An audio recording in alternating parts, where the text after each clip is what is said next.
Hi, I'm Sarah Subiata Bennett, and you've probably heard it already. Candidates across Texas are gearing up for the March 3rd primary election. Your vote in the primary plays a huge role in determining who will actually appear on the general election ballot. There's a lot at stake in our city, our state, and our country right now, and participating in the process is one of the most important things we can do as citizens. On this episode of Let's Talk Local, we're bringing you two of the candidates running for U.S. Senate here in Texas, current Attorney General Ken Paxton and Congressman Wesley Hunt from the Houston area. Both men believe they're the right choice to represent Texans in Washington, so I invited them on the show to answer questions I believe matter most when you're deciding who deserves your vote. My hope is that you'll listen with an open mind, take in what they each have to say, and be at the polls on March 3rd. Thanks so much for being here.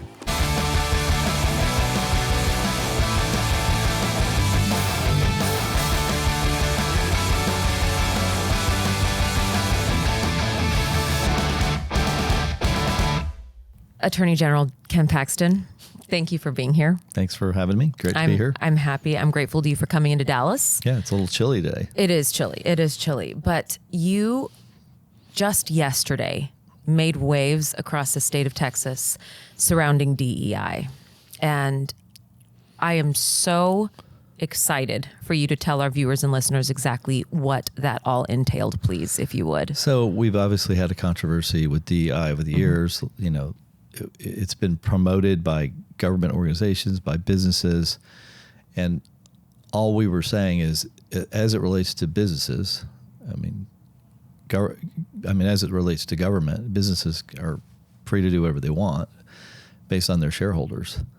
But as it relates to government, DEI is unconstitutional and inappropriate. Mm-hmm. And so we wanted to make that clear to address it for Texas, so that whole idea, which was so pronounced and so on its own momentum roll through our country and in Texas as well, and people were not speaking out about it. It was just becoming accepted. It was becoming the norm. And in my opinion, as we spoke out, it was a 75-page opinion. Yep. So there's a lot in there. Mm-hmm.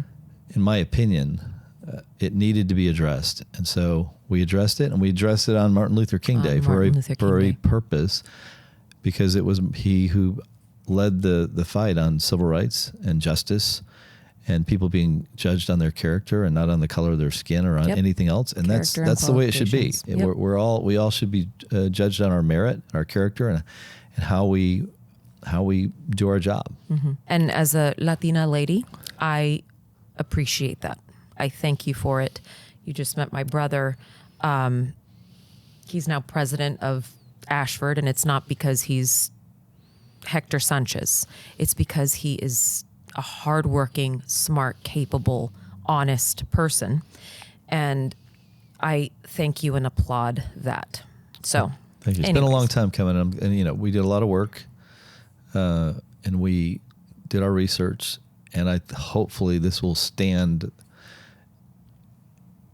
as an example, or at least a piece of work that can be used by all state agencies and potentially even businesses and individuals to point to what Martin Luther King believed, which again, it's not about anything other than the content of your character and your ability to go out and do the job.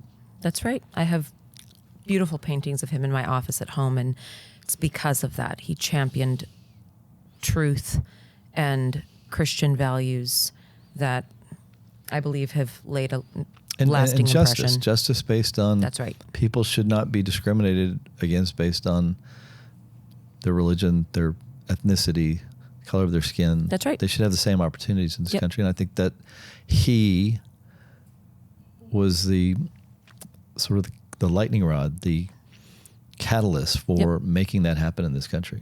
That's right. And you have really made some sweeping changes, huge, I think, lasting legislation in this state. What gave you the desire to throw your hat in the ring for this Senate race? So I think for me, it was I had 3 terms as Attorney General, which is I tied Abbott for the longest serving Attorney General, and it just felt like that was long enough that somebody else ought to come in and do this job. It's people tend to stay in jobs a long time, and I like the idea of bringing in new blood and having, but I also had 3 terms where I had a mission where I knew exactly what I wanted to do. First time was Obama and taking on incredible unconstitutional actions by President Obama. And we did that in the 2 years that we had overlapped. I had 27 lawsuits against him in 2 years. And then the second round, I really felt a mission to go after some of the big tech and some of the big pharmaceutical companies. And also, I really focused on election integrity and trying to protect our elections in Texas, and we did that. And we've had a lot of battles over prosecuting voter fraud, the whole battle of having to elect a whole new court of criminal appeals because of their craziness and unconstitutional actions and taking away my right as the Attorney General to prosecute voter fraud, and we got that back. And then my third term, after the election that was, in my opinion, stolen, I had the opportunity to defend the state and the country again against unconstitutional actions by Joe Biden, which were even more aggressive than Obama. And we sued him 107 times in the 4 years. And we were won against both presidents, Obama and Biden, about 80% of the time. It was close to 80% of the time. Why do you think people should really be paying attention to this Senate race if they've kind of tuned out from politics in general? Why is this, in your opinion, very important? I think far too long. I mean, we're in a primary right now, so far too long. We're just glad that we have a Republican, but it really does matter what they do. And the thing that I realized was we have a senator that gets stuff done, Senator Ted Cruz, and we have another one. And I've asked this since April 8th. I've gone around the state in every meeting, big or small. Can you name one good accomplishment for John Cornyn? I've never gotten an answer to that question. He's been in office since I was in college. I'm 63 now. I give him the whole 40 plus years. It is stunning that no one can answer that question. Now, we can point to a lot of bad things. We can point to what he did to help Joe Biden with Second Amendment restrictions. It wouldn't have happened without John Cornyn. He was a catalyst from the Republican side to make it happen. He voted with mostly Democrats, and Joe Biden was proud of him. Now, President Trump wasn't. He criticized him, said he was a rhino, should be challenged in a primary. Those were his words. And so here I am.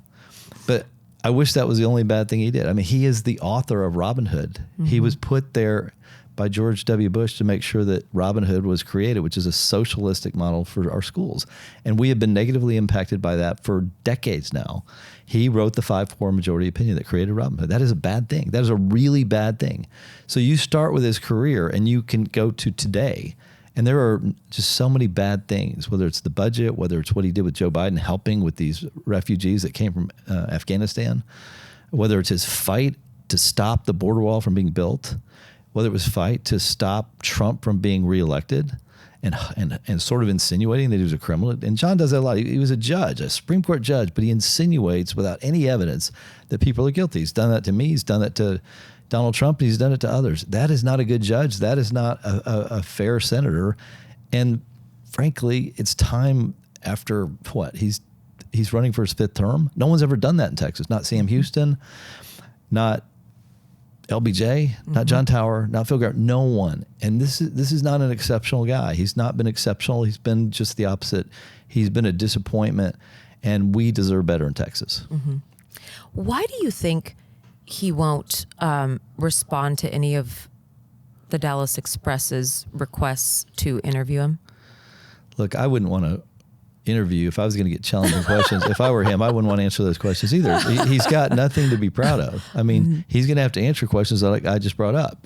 And he doesn't have anything to counter with saying, well, I restricted Second Amendment rights because, what is he going to say? I helped Joe Biden resettle the Afghans without any vetting because, what's he going to say about fighting Donald Trump? If you ask him the question, he can run all his commercials. What, he spent $50 million so far? That's running right. commercials, telling us, making up lies about he's a big Donald Trump supporter. He didn't like Donald Trump. He's never been a supporter of Donald Trump until I got into the race on April 8th. He was not a supporter of Donald Trump. And as soon as this is the fake John Cornyn, the real John Cornyn is coming back. After the primary, we will see him no matter what. If he gets beat by 30 points, he's coming back as the real John Cornyn, anti-Trump, anti the issues that Texans care about, whether it's Second Amendment rights or whether it's the border wall or whether it's whatever. He is the budget. He's not our guy. He belongs. If we're gonna have a Republican like that, let's put him in Delaware, somewhere like that, but not Texas. Yep. So So you think that the reason that people should care about this particular Senate race is exactly why? They should care because Texans deserve good representation. They deserve a senator, first of all, that will meet with them. He doesn't meet with people. He doesn't address issues. I've been all over the state, and that's one of the biggest complaints I get. He won't meet with us. He won't resolve. He won't help us. Second, they deserve a senator who will actually vote the way that you would expect a Republican, a conservative Republican to vote. He doesn't do that. Mm-hmm. He is in the game, the Washington established game. That's why they're funding his race. I mean, how do you raise $50 million with a $3,500 per person limit in the primary? He's not subject to the same fundraising rules that I am, which says I can only raise $7,000 a person, $3,500 for the primary. How do you possibly spend $45 to $50 million since mid-July if you actually are following those rules? Those rules don't apply to him or any incumbent, unfortunately. That's why they almost always win, because the fundraising rules are rigged in their favor. And John McCain and Russ Feingold made sure of that. They made sure that no Republican or Democrat would ever lose a primary. And they set it up by limiting how much challengers could raise to almost like, can you imagine like $3,500 a person, how many people I have to get to just to do one commercial? I know. How is he raising $50 million on $3,500 a person if they're following the same rules? Yep. They're not. Yep. And he knew going into this race that he'd have a huge fundraiser advantage, not because he's outraising me on the dollar, $3,500, $7,000, $7,000. No, I'm outraising him there. I just don't have all these special committees that he has access to that can raise extra multiples of what I'm allowed to raise. Yeah, that's interesting perspective. Thank you for sharing that. In this kind of new wave of, let's say, leadership, Wesley Hunt is just a few years older than I am. He's in his 40s. And so he's really championing term limits and the importance surrounding term limits. Do you have any opinions regarding two things? Term limits, just your comments in general there, and two, the benefits or disadvantages of someone who is very experienced? Look, I think I want to vote for somebody I know has performed. And I think you just look at records, look at what people have actually accomplished, not what they say. Mm-hmm. And so I think it is important. Experience could be bad. Like John Cornyn has a lot of experience, but it's bad. Mm-hmm. I've got a lot of experience, but I would argue it's accomplished a lot of good for the state of Texas and for the country. As far as term limits, I definitely think we do term limits at the federal level because of the way they've rigged the system. When you do term limits, California has them, Illinois has them, a lot of Democrat states have them. You definitely empower the bureaucracy and the lobbyists and the staff because your elected representative doesn't get to stay very long. Mm-hmm. He doesn't. By the time they know what's going on, they're out. The lobbyists control. So I don't. From that standpoint, there's a high risk in doing it. But if you're going to rig the system, like we have a citizen legislature in Texas, it's not rigged, and you can raise as much money as you want. That's right. Would not think that we need term limits in Texas legislature. At the higher levels, I would be more for them. Like at the statewide level, I wouldn't be opposed to 3 terms and you're done at that level because you accumulate so much power at those big levels and you have such a fundraising advantage, it tends to get less fair. So I guess I have mixed feelings based on where they're at, but certainly at the federal level, if you're going to rig the game where once you're an incumbent, you get to raise 15, 20 times the amount of money that the challenger is, then you shouldn't be allowed to stay very long. Mm-hmm. Those rules need to be changed. And then I'd say, okay, we can give them a few more terms if it's fair, if it's an even playing field. But right now, absolutely term limits are needed at the federal level, 100%. Yep. I do agree with you on that. So thank you for sharing that. And I mean, you've been leading the polls for quite a while. The whole time. I know. From start to finish. Do you believe that you'll be entering into a runoff? And if so, who do you believe will be your challenger? And 3, who do you prefer to be in a runoff with? I've been leading from start to finish. It doesn't matter to me who's in if there is a runoff. I think that there's only one person who can win this without a runoff, that's me. Those two have to fight it out for second and third. And so obviously John Cornyn's got to be concerned about finishing third with his by the time we're done, 70 million? I don't know what he's going to spend. It's going to be a lot. And by the way, disturbing, because that money's coming from Republicans who think they're funding against Democrats. And these committees are all spending money to beat conservative Republicans. That is a little deceptive, maybe a lot deceptive, and I don't think right, because we could lose other races because they're funding an incumbent who should not be running again. And I'll be honest, I've talked to some of his supporters, even his supporters, when I ask them, explain to me why John's running for his 5th term. No one's ever done it. Why is he doing this? What do they say? They just put their head down. They go, we don't think he should be. No one should run for 5 terms. But John's our friend, and so you don't need to be running as our friend, even though we agree with you, he should not be running. And I'm like, that's a really bad reason. You know he shouldn't be running. No one thinks he should be running. And that's why he's doing so poorly. Yeah. And I mean, yes, to your point, how old is he now? So I think he's almost 74. Okay. Okay. But so he'd be in his 80s when he finished his 5th term, and I just think I don't think anybody should serve 5 terms. No, yeah. I'm with you on that. What are 3 of your top issues that you would really press time on in Washington? So first is election integrity, because if you don't fix that, and you've got all these states that don't have photo ID, and they affect our national elections. So I can't make any state fix their state elections, but I do think we should fix federal elections and make sure that there's photo ID. We have the loosest election laws maybe in the world. Yep. And it has to be fixed, because everything else we care about is controlled by that election and whether it's fair. And if people can cheat relatively easy, which they can if there's no identification that you can count on. So I think whatever we need to do federally to make sure that elections in these other states that don't protect their elections, we got to fix that. The balancing the budget, it's insane that since John Cornyn has been in office, from the time of George Washington until the time he went into office as a U.S. Senator, our national deficit was $6.2 trillion. That's a lot.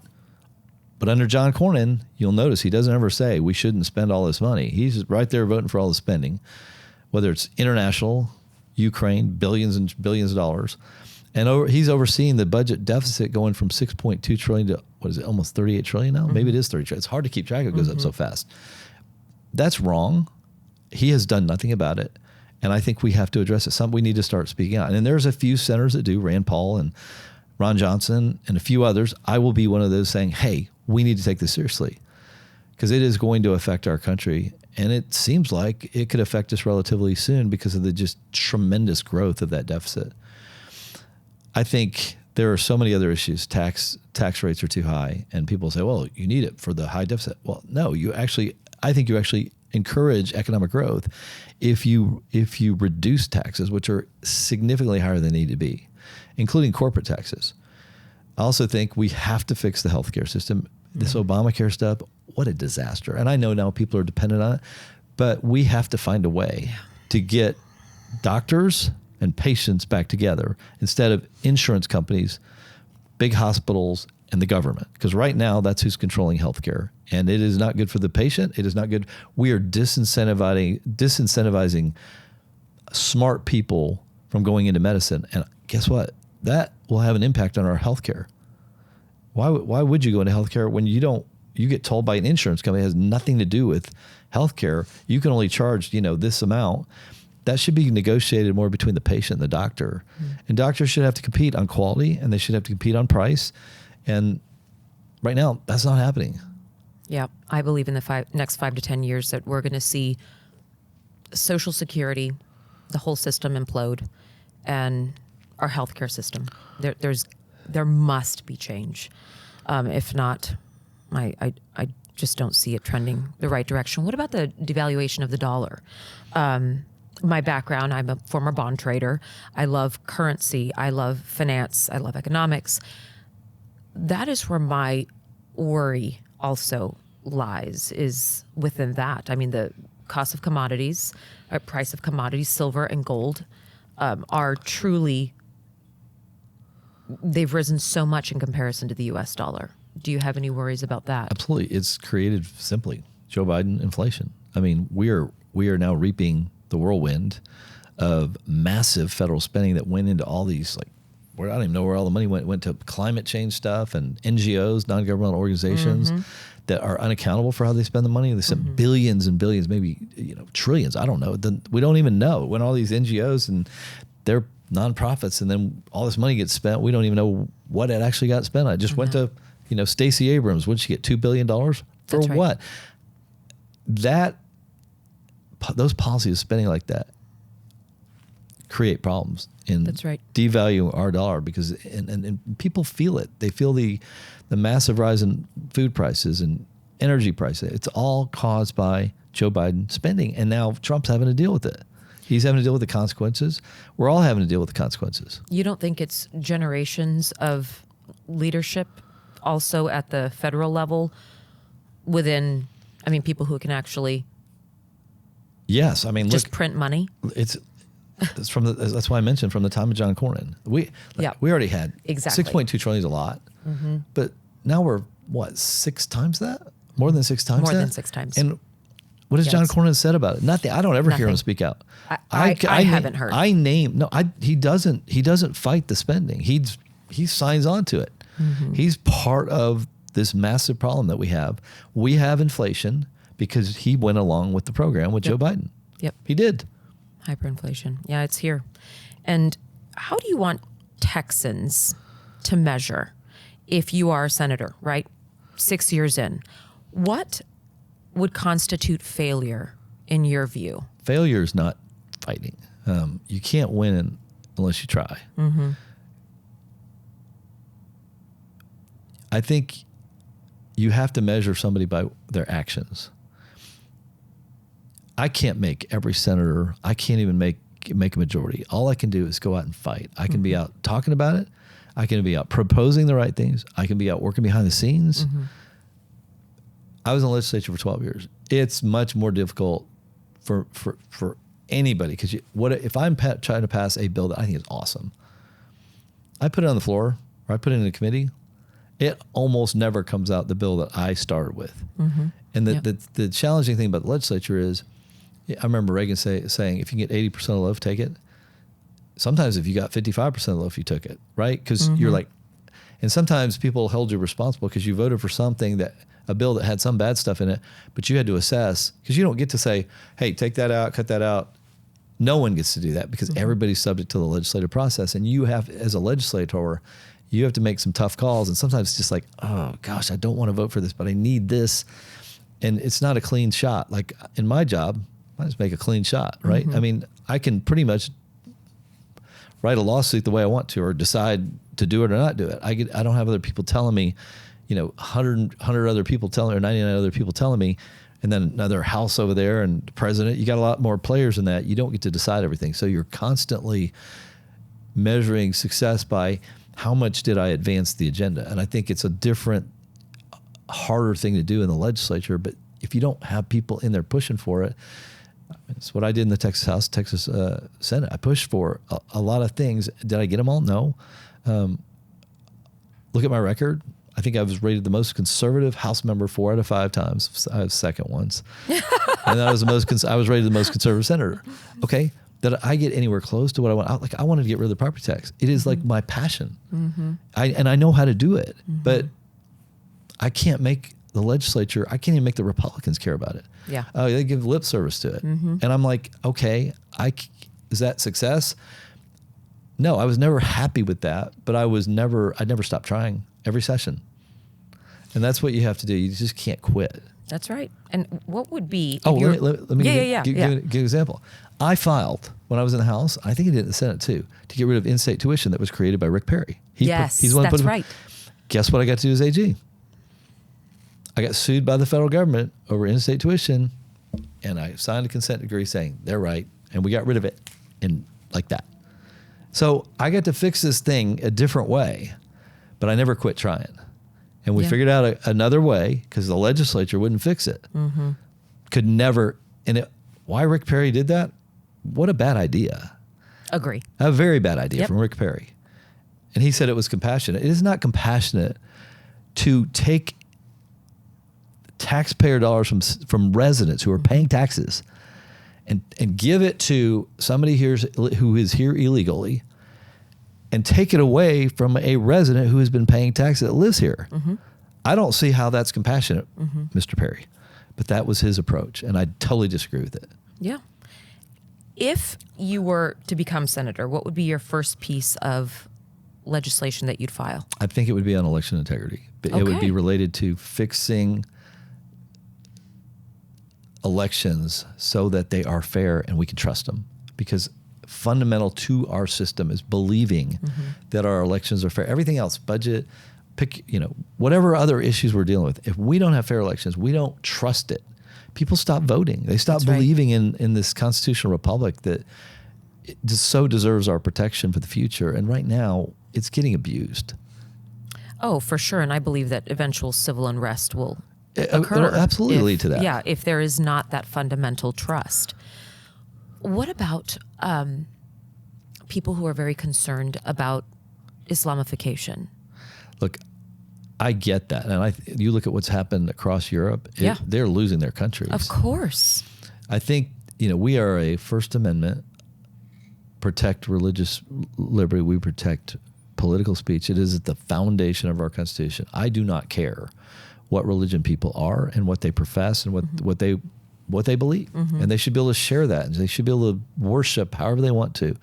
However, when you start promoting a different set of laws, Sharia law, and you tell your community, we're not following state law, we're not following federal law, we're not following the U.S. Constitution, we are now governed by Sharia law. That's a different story. That is not protected, and that's what we have to fight. And that's why, I've sued this whole EPIC thing because they violated state and federal law. I didn't sue them because their religion's different than mine or different than yours. Yeah. Can you share a few of the laws that they violated? It was all very technical. State and federal securities laws are making offerings that were fraudulently made and that were not accurate. I don't care what religion you are, you can't do that. Yep. And so I think we have to focus on, are they following the law and are they creating laws that should not be followed? That's not their job. No community, I don't care what your religion is.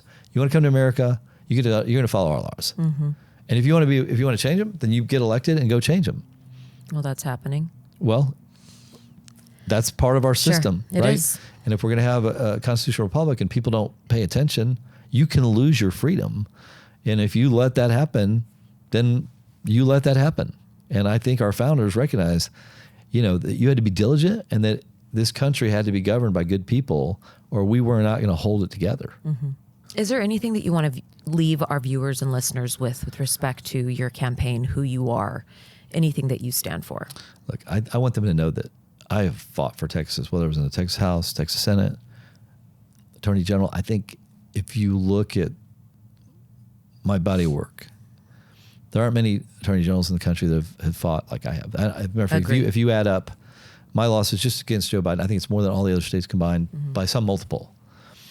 Taking on big tech, taking on big pharma. I mean, it's not easy to go do that stuff. It's much easier to sit back and just, do the job, right? I didn't have to do all this stuff. I did it because I thought Texans deserve protection. And sometimes it cost me greatly, just like Donald Trump. It has cost him. If you want to go into those fights and you really care about the American people, there are a lot of forces, both in the Democrat and the Republican Party, that do not care. The uniparty is a real problem. And I want the people of Texas to know they deserve the same type of action. Look at the action. You can judge people all kinds of different ways, but look at their actions and make a determination. Has this person fought for us? And the reality is, I don't think by any measure, John Cornyn has not fought for us. You can take any 2-week period I've been Attorney General, any 2-week period except for the 2 weeks of Christmas and the 1 week of Thanksgiving, because most of my employees are off. You pick it. John can pick it. I've accomplished more in 2 weeks, any 2 weeks, than he's accomplished in his whole 40-plus year career. That's good. Now, he's had a lot of bad accomplishments. I'm talking about good.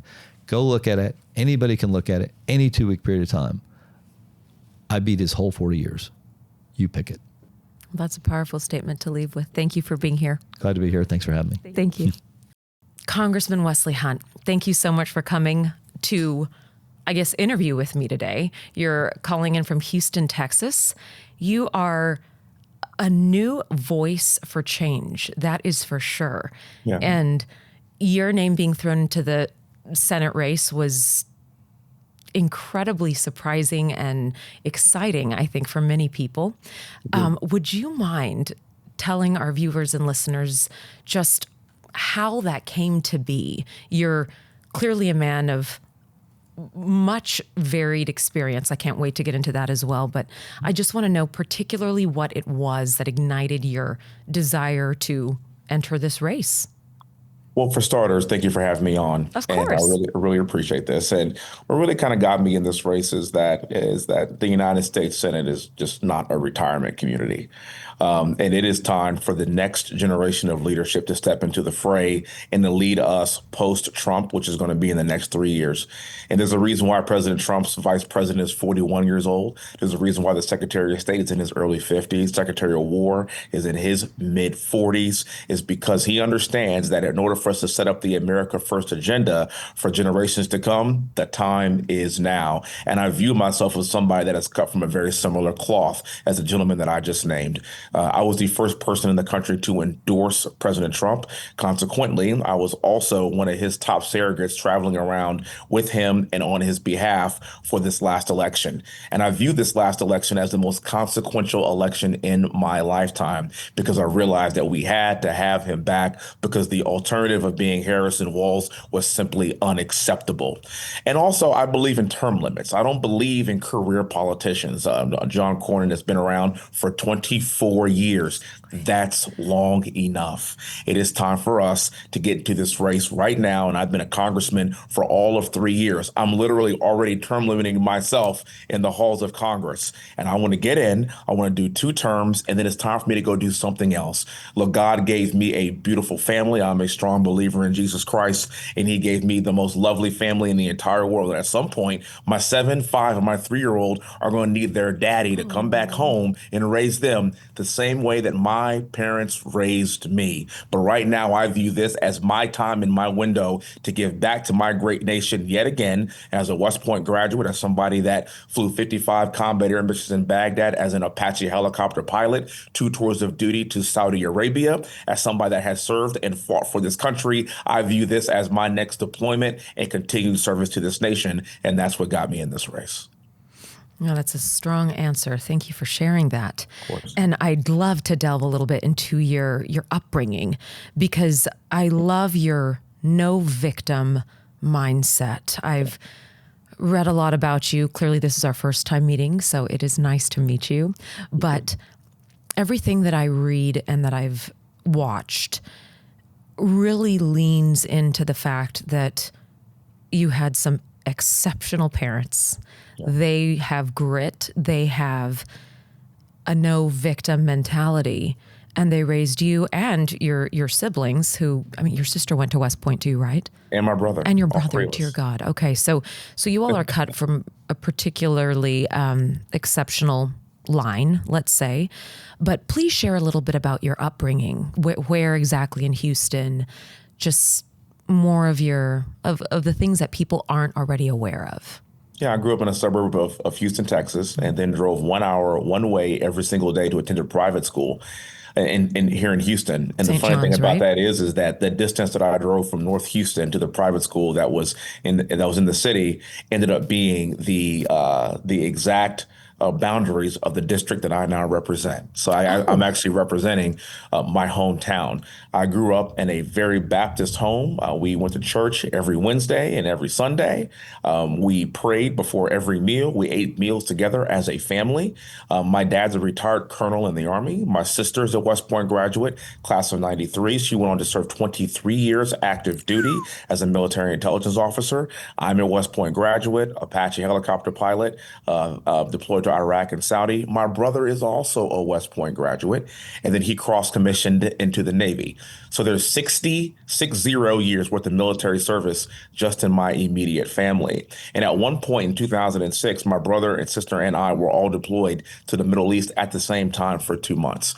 And so when you talk about sacrifice and you talk about service, my parents raised us in the home that this is the greatest country in the world. If you can't make it here, you can't make it anywhere. And my dad would oftentimes talk about how he grew up in a segregated South. My dad is 75 years old. His grandkids call him Appa, and he loves them and they love him back. But he grew up in a segregated South. My mother grew up in a segregated South in New Orleans. They didn't have a class with a single white person from kindergarten through post-college because they went to a historically black college and university at Southern University. And so when you look at their three children, and my great grandfather was born on a plantation, my dad would say, "Son, we had it difficult. You don't have it difficult. There are no excuses. If you can't make it here now, then you're not going to make it anywhere." And so when you think about Silas Crawford, who is my great grandfather, who was born on Rosedown Plantation in Louisiana, and you look at his three great grandchildren, all went to West Point. My brother went to Harvard Business School. I earned 3 master's degrees in 4 years from Cornell University. My sister has her master's degree in applied mathematics and was a math instructor at West Point as a captain and a major, while my brother and I were both cadets. And you look at that and you look at someone like me, who is a United States congressman in a white majority district that President Trump would have won by 20 points, and I won by 25 points. And I'm running for United States Senate as a black man, as a Republican, as a conservative in the great state of Texas. And Texas is going to have 2 senators, 1 Cuban American and 1 black American, and nobody cares what we look like. We are being judged not by the color of our skin, but by the content of my character. And it started off with the upbringing of my parents to realize that, yes, life's not fair. Get over it. If you're going to be somebody in this country, you can do whatever you want with hard work, grit, determination, and don't be a victim, be a victor. Amen to that. It's refreshing to hear that perspective. I know I'm to a minority woman. I'm a Latina. My mother had to give me up for adoption. Wow. She couldn't afford to keep me. She was an immigrant, but I was given up. And I was raised here in the United States, also to my parents who are now both passed, George and Gloria Subiate. But if you were to meet my siblings and I today, we all vote conservatively. We're all Latinos, right? Yeah. And people don't understand because I was not raised with my mother. She could have aborted me. She didn't. Wow. She had me, right, but just gave me up at birth. And whenever I met my biological family, it was interesting because they had, immigrated to the United States. And while I was raised stateside and also kind of back and forth from Juarez and El Paso, it was a beautiful upbringing in that sense. But people find it hard to believe that, our family was separated because she gave birth to me stateside, went back to Mexico, came across legally, which means our family was separated and I was not raised with my biological family. Right. And to listen to her unabashed strength in saying, if you want to come to this country and make it, everyone sacrifices. That's right. Any immigrant, no one should expect to have things intact, things easily, presented to them. No. And now to look at, and thank God, she raised 4, she didn't raise me, but I'm saying she birthed 4 very independent, strong, thank God, smart, hardworking people. And so when I meet persons such as yourself who understand that, I do absolutely have trauma. And there's difficulty that I went through in my life. But on the grand scheme of things, I have my children, my husband, my health. No, you nor I have probably suffered the way that many of our ancestors did. Right. And so we're here today to tell a different story. So right. You're now in this race with 2 gentlemen, right? Sitting Attorney General Ken Paxton and Senator John Cornyn. How do you view yourselves as distinctly different from these 2 gentlemen? Well, the biggest thing for me is, again, I like talking about the next generation of leadership, and that's what I'm hearing as I'm traveling across the state. I think people love the fact that I'm a young man. I think people love the fact that I've fought for this country. I'm the only one of the three of us that has actually served this country in combat. I'm the guy that went to West Point. I am the guy, again, that bleeds the red, white, and blue because I'm the one that was willing to actually serve for this country.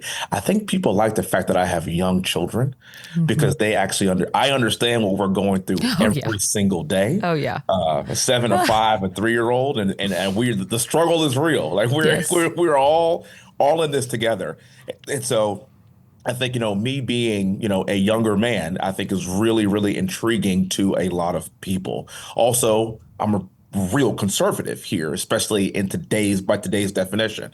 Like I said, I was the first person to endorse President Trump.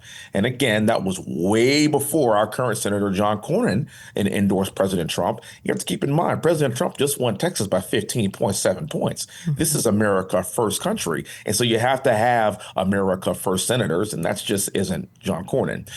John Cornyn made a big mistake, too, as well here in Texas by co-authoring gun control legislation. That's just not going to fly here. And what happens when you're a 24-year incumbent and you spend too much time in D.C. and not enough time here in Texas is you tend to lose touch with what's actually going on down here. That's what happens when you're a 24-year incumbent and has been around for as long as I have been born. He first got elected when I was 11 months old. I can't make this up. I really can't make this up. It's funny. I can't make this up. It's not funny, but it is. But it it's is true. funny. Yes. But it's true. Yeah. And at some point, even I talked to my dad, who was around the same age as Senator Cornyn, and he said it's just time. It's time to retire and spend some time with the grandkids at some point.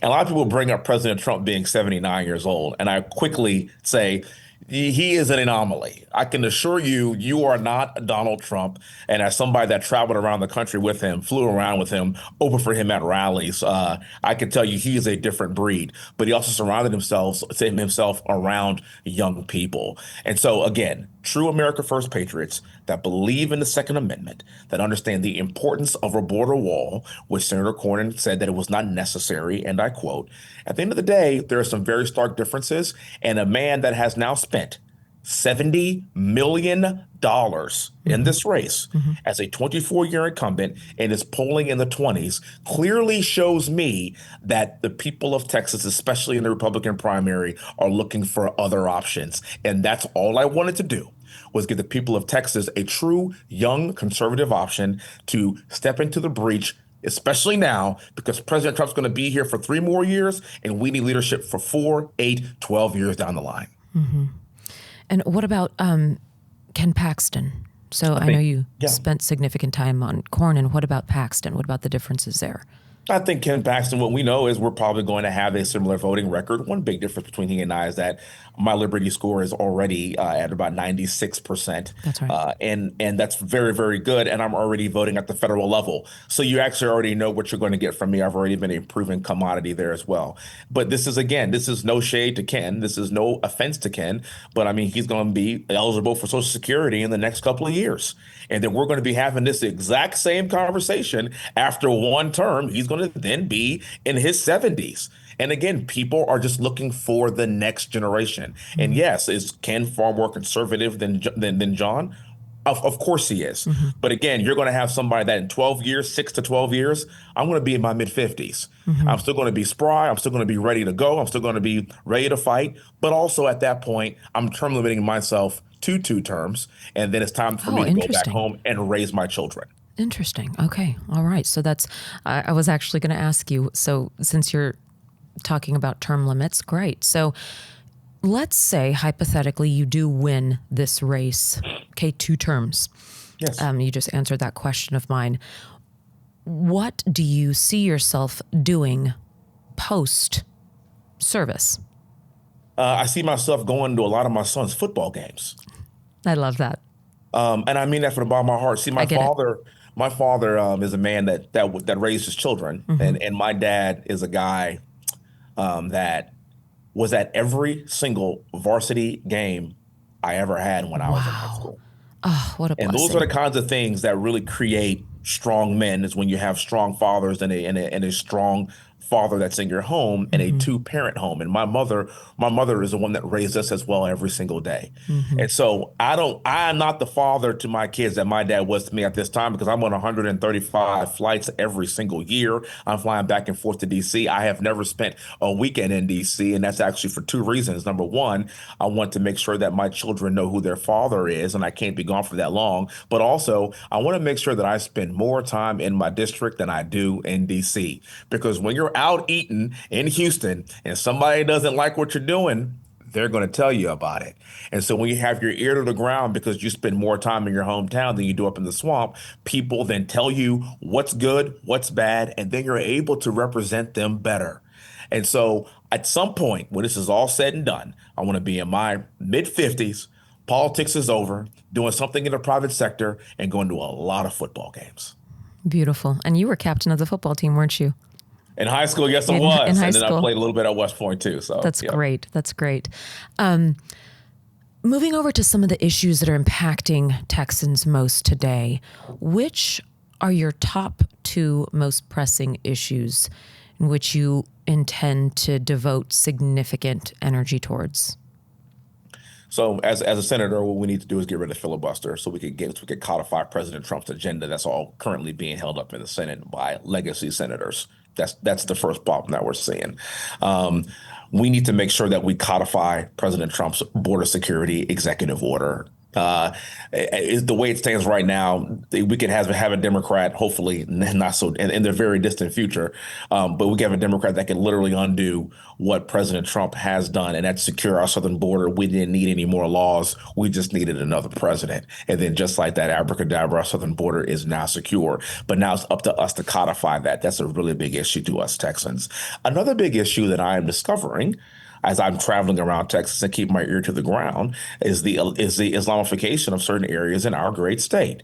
And as somebody that lived in Saudi Arabia and spent time in Iraq and spent time in countries that lived under Sharia law, I'm here to tell you that's not going to coincide with the values of America. We have our own constitution. We have our own set of laws. You don't get to come here and live under your own set of rules. In fact, if you think you're going to do that, you need to go back to your country of origin. And I'm a come one, come all kind of person as long as you are willing to put the priorities of this country first and abide by these rules and abide by these laws. And yes, I'm a follower of Christ, and I understand everybody isn't going to be that, but I'm also an American too. And if you're going to live in this country, you need to understand exactly what that means. And watching the disaster unfold in Minneapolis and what's going on with the governor of Minnesota, that will not be Texas. Seeing what's happening in New York City, that will not be Texas. And as somebody, again, that has lived in the Middle East and was awakened every single day by the perpetual call to prayer, you can do that in your own house, on your own time, serving your own God. But that doesn't mean that that's going to be the laws of this land. Another thing that I really want to protect is the oil and gas and energy industry, because oil and gas and energy is an input to everything. We had an energy senator of the United States, and it was Joe Manchin, and he is no longer here, a Democrat. And I think now it's time for me here in Texas with the Permian Basin right at our feet to fill that void. The energy corridor is entirely in my district right now as a congressman. So I've done a lot of work for the oil and gas and energy industry. I want to take that and do it for the entire state of Texas. And people need to understand that affordability is a problem. Inflation is a problem. Well, the way to solve that is through energy, through lowering regulations, so we can lower cost for every single American. Those are my top three initiatives. Can you speak a little bit more about that last one relating to energy? What sorts of conversations have you had with people in your district relating to that being one of the best ways to ensure success for our economic standing? Of course. Well, regulation is a big problem here. And under the Biden administration, we got regulated to the point where we were no longer net exporters of LNG, of liquid natural gas. And at that point, during the last Trump administration, we were energy dominant. Energy dominance is what we absolutely must achieve. And this is also an issue of national security. You see, when we don't have strong energy policy in this country, we then relinquish our power to rogue nations like Venezuela, like Iran, like other OPEC nations. And we're sitting on the Permian Basin and the Marcellus Shale and Alaska and the Eagle Ford Shale. God gave us these vast resources right here in our own country, and we do it safer and better and cleaner than anywhere else in the world. And for those people that think that we are going to be able to supply us with the energy that we've come accustomed to by wind and solar and other renewables, it's not going to work. This is going to be an all hands on deck approach. And I am somebody that has worked a hand in glove with oil and gas industries and with oil and gas companies for the past 3 years to achieve lower regulation so that we can have these companies that become more successful. So then they can then reinvest back into their companies, reinvest back in the future energy proposals for the future of this country. And at the end of the day, that's how we're going to get costs down. Energy, oil and gas, natural gas is an input for everything. It's an input for pharmaceuticals. It's an input for travel. It's an input for hospitality. You name it. Everything is tangentially related to that. And my understanding of that is going to make me a very strong senator when it comes to energy policy. Great. Thank you for sharing that perspective. And I'm going to shift slightly to the dollar. It used to once be the world reserve currency, still is. But as we see gold and silver's appreciation in comparison to most other investments, do you have any concern with respect to the U.S. dollar today and where it will be in reserve or world reserve currency status in a few years' time? I most certainly do. This is a problem when you have $38 trillion in debt, and I want people to know that when Senator Cornyn first was elected to the United States Senate, our national debt was below $200 billion. That's right. And now it's $38 trillion under their watch. And this is a part of the problem when you're running a $38 trillion deficit. And then now you have a $2 trillion annual deficit. That's right. And now it's almost impossible for us to get out of this rut. And all that is kind of the beginnings. And it's a very complicated reason why the dollar is devaluing. But this is a point of concern. I think the greatest existential threat to my children is going to be our national debt. Absolutely. And so at this point, we have to grow our way out of it and continue to cut our way out of it. But we have to do both simultaneously. And one of the ways that we grow our way out of this is ensuring that we have exponential growth in the oil and gas side and the energy side of this country. Again, God gave us Wall Street in New York. We have the tech boom and the tech industry in California. And then right here down south in Texas and also in Pennsylvania, that is natural gas and oil country. And there is exponential growth given the technological advances that we have seen over the course of the past decade with hydraulic fracturing. So at the end of the day, the way to grow our way out of this, to add more value to the dollar, is going to be having a robust energy industry, but also cutting fraud, waste, and abuse like we're seeing in Minnesota, and getting back to regular order in the United States Congress, and that's voting for individual appropriations bills instead of voting for all the continuing resolutions and omnibus spending that's got us here over the past 20 years. Yes, I'm with you there, unfortunately. And if I think about what our kids, and so I told you I had a house full of like 10 or 11 kids right now. Our oldest are 12 and youngest is 10. Monty and I have a blended family, but I am constantly speaking to them about the importance of diversification with respect to their own investments when they're older. And if I think now, yes, absolutely, energy, oil and gas.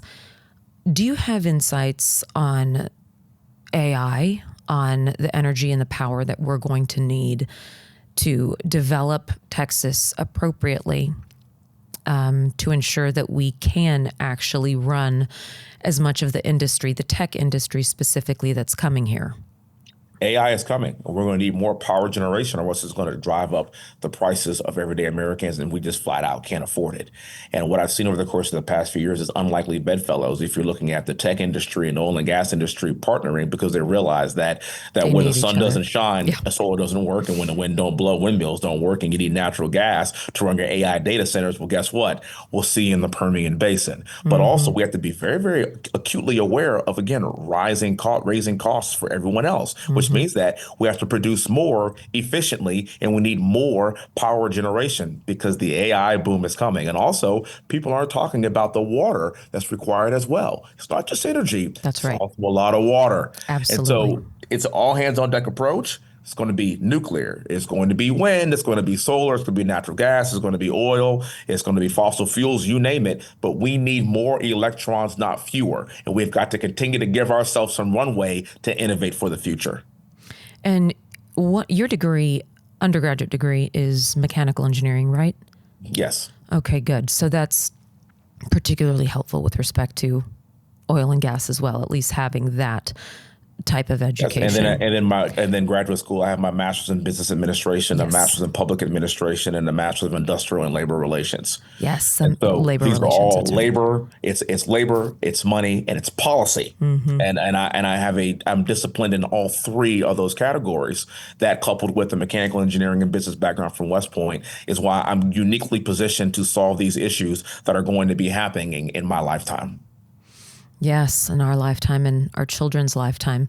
It is truly a worry of mine, and so I'm glad to hear your particular take in these respective areas. Moving over a tad to family. So I know that I love that you balance that type of life, because being a congressman, as you've learned, it requires a lot of you to be away a good bit. How is your wife supporting your race for the Senate? Well, I told my wife we weren't married when I was deployed and when I was in the military, so she missed all the deployments when I was gone. But I told her a couple of weeks ago after the new year, I said, I'm going to be on deployment for the next 50 days. Yeah. And she's a pediatric nurse practitioner. She's a doctorate in nursing. Yeah.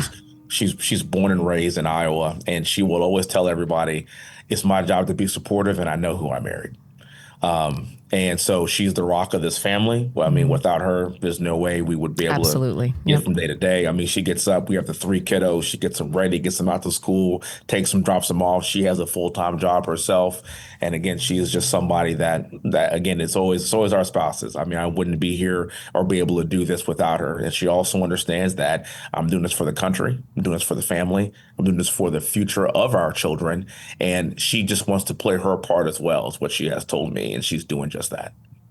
That's terrific. And she is a faith-abiding woman, I presume, as well. A Proverbs 31 woman, very just big into that role, the importance of being that foundation for the family. That's wonderful to hear. And what do you want to leave a lot of our viewers and listeners with, let's say, who have more concerns about the Islamification of Texas? Because I know Minnesota is very poignant and pertinent, but Texas, what type of strategic elements would you bring to that particular arena? I mean, again, as somebody that's lived in the Middle East and lived in these regions, I understand exactly what's going on. As somebody that was in Saudi Arabia from 2010 through 2012, that was a time where women did not have the legal ability to operate a motor vehicle. So when I see liberals, unhinged liberals that start defending Sharia law and defending some of these cultural norms that don't coincide with that don't not coincide, but they can't coexist with American culture. I put it to you like that. I kind of laugh because I think to myself, there's no way that you would last 2 minutes in these regions, given your beliefs and given how you feel. Only in America can you behave this way and not be either thrown in jail or, for that case, even potentially killed. So What I know is what I have lived and what I have seen. So I know what to look for and what to prevent from coming to my own state and to our own country.